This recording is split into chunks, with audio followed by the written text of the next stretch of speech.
మాన్పచ్చల్ పంతిని belt షాప్ల గురించి వచ్చాము madam దగ్గరికి. చాలా 200 మంది ఉంటారు, ఒక 40 కుటుంబాలు ఉంటాయి.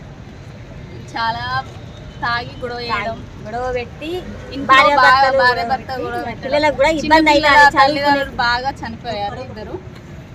ఇద్దరు చిన్నపిల్లలు, వాళ్ళ తండ్రి చనిపోయాడు. ఇప్పుడు వాళ్ళ పరిస్థితి ఏంటి అని మేడం దగ్గరికి వచ్చాము. మహిళా మండలి తరపు నుంచి వచ్చాము. ఇక్కడ ఒక 30 మంది వచ్చాము.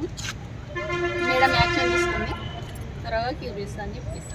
పిల్లలు కూడా చదువు ఆగమవుతుంది, వాళ్ళకి ఇబ్బంది అవుతుంది. అందుకే ఈ బెల్ట్ షాపులు అనేది బంద్ చేస్తే వాళ్ళు కొద్దిగా మంచిగా చదువుకొని భార్యాభర్తలు కూడా మంచిగా ఉంటారని మేము ఈ కలెక్టర్ గారి కాడికి వచ్చాము.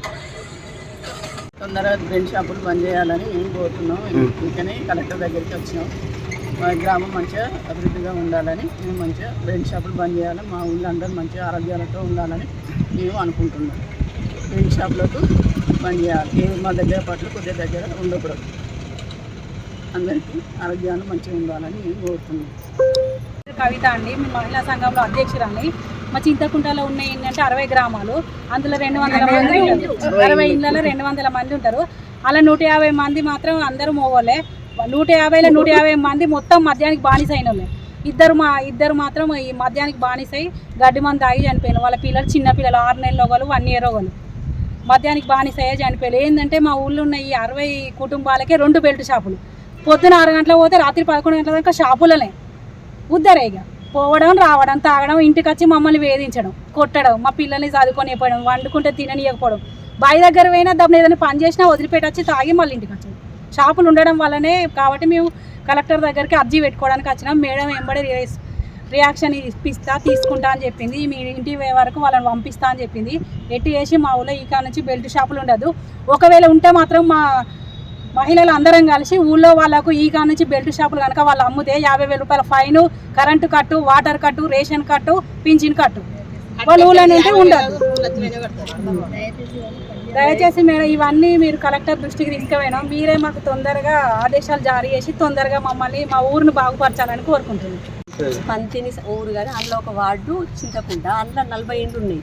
అందరూ వ్యవసాయం చేసుకుంటారు. పొద్దున పోతే సాయంత్రం వచ్చి మా ఊళ్ళకి ఎక్కువ చదువులు లేవు, జాబులు లేవు, ఏం లేవు, అంత వ్యవసాయం చేసుకొని బతుకుతారు.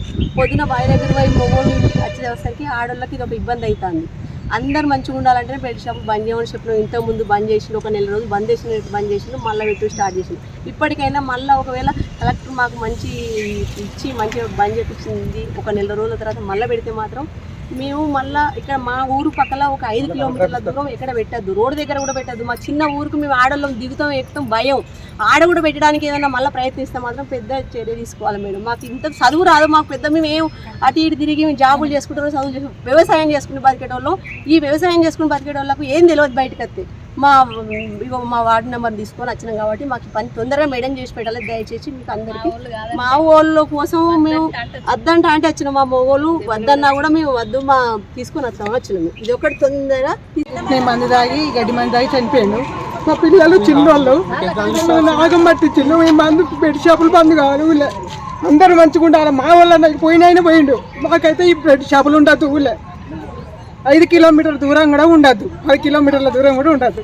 మా కుటుంబం ఆగమైంది. ఇప్పటికైనా 2 పిల్లలు, నాకు 2 ఆడపిల్లలే. ఆగం చేసిండు మమ్మల్ని. ఇప్పుడు ఊళ్ళని కూడా అంతే ఆగం చేస్తుంది. బెడ్ షాపులు అయితే ఆపండి మేడం, కలెక్టర్ మేడం, మమ్మల్ని చల్లగా చూడండి.